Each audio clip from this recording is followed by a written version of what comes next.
کہا گیا ہے کہ جہاد کی کتنی قسمیں ہیں۔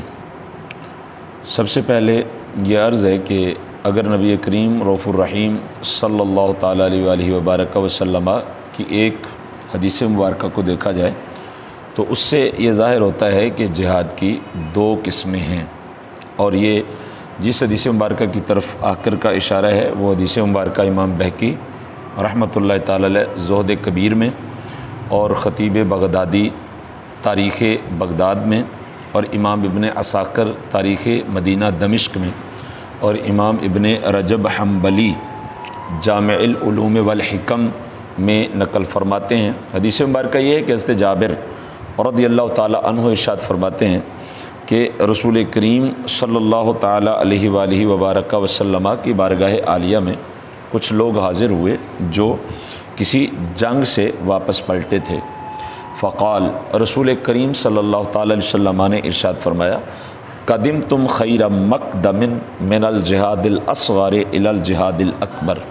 فرمایا کہ میں تمہارا جہاد اصغر کی طرف سے جہاد اکبر کی طرف پلٹنے پر خیر مقدم کرتا ہوں۔ ایک لمحے کے لیے ذرا سوچئے کہ صحابہ کرام علیہم رضوان میدان جنگ سے واپس پلٹے ہیں، میدان کارزار سے واپس پلٹے ہیں، جہاں وہ اپنی ہتھیلیوں پہ اپنی جانوں کے نذرانے لے کر کے حاضر تھے۔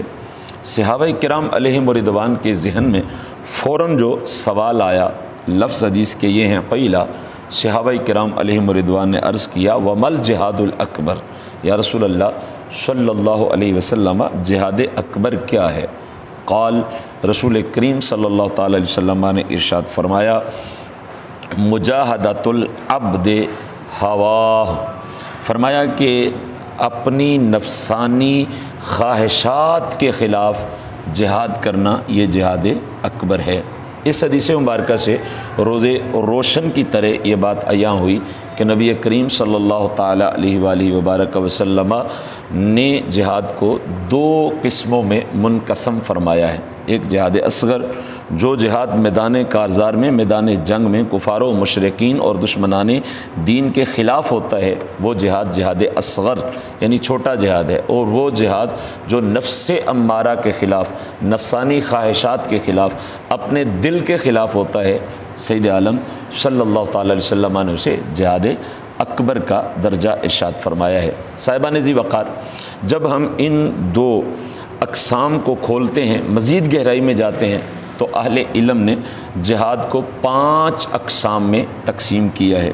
جہاد بالعلم، جہاد بالمال، جہاد بالعمل، جہاد بالنفس، اور جہاد بالقتال۔ جہاد بالعلم یہ ہے کہ اس کے ذریعے قرآن و سنت پر مبنی احکامات کا علم پھیلایا جائے تاکہ کفر و جہالت کے اندھیرے دور ہوں اور دنیا رشد و ہدایت کے نور سے معمور ہو جائے، ظلم و بربریت کا دورہ، ظلم و بربریت کا اندھیرا چھٹ جائے، اور عدل و انصاف کا سویرا طلوع ہو جائے۔ جہاد بالعمل کا تعلق ہماری زندگی سے ہے۔ اس جہاد میں قول کی بجائے عمل اور گفتار کی بجائے کردار کی قوت سے معاشرے میں انقلاب برپا کرنا مقصود ہے۔ جہاد بالعمل ایک مسلمان کے لیے احکام الہیہ پر عمل پیرا ہونے اور اپنی زندگی کو ان احکامات کے مطابق بسر کرنے کا نام ہے۔ جہاد بالعمل نبی کریم رؤوف الرحیم صلی اللہ تعالیٰ علیہ وسلم کی اتباع یعنی آپ کی سنتوں پہ عمل کرنے اور آپ کی اطاعت یعنی آپ کے احکامات کی بجا آوری کا نام ہے۔ جہاد بالمال، اس کا مطلب یہ ہے کہ اپنے مال کو دین مصطفیٰ صلی اللہ تعالیٰ علیہ وسلم کی سربلندی کے لیے اللہ کی راہ میں خرچ کر دیا جائے۔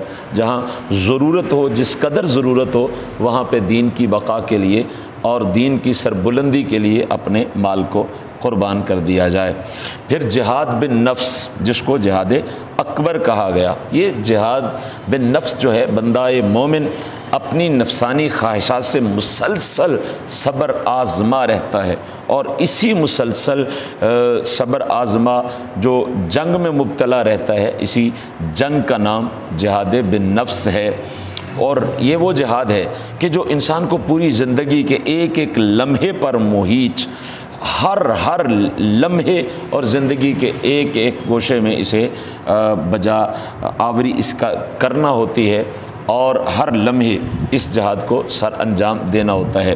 جہاد بالقتال، یہ جہاد میدان جنگ میں کافروں اور دین کے دشمنوں کے خلاف اس وقت صف آرا ہونے کا نام ہے جب دشمن سے آپ کی جان مال یا آپ کے ملک کی سرحدیں خطرے میں ہوں۔ اگر کوئی کفر کے خلاف جنگ کرتا ہوا مارا جائے تو قرآن مجید برہان رشید میں اللہ تعالیٰ ارشاد فرماتا ہے کہ اسے مردہ نہ کہا جائے۔ حکم ہوتا ہے وَلَا تَقُولُوا لِمَن يُقْتَلُ فِي سَبِيلِ اللَّهِ أَمْوَاتٌ بَلْ أَحْيَاءٌ وَلَكِن لَا تَشْعُرُونَ۔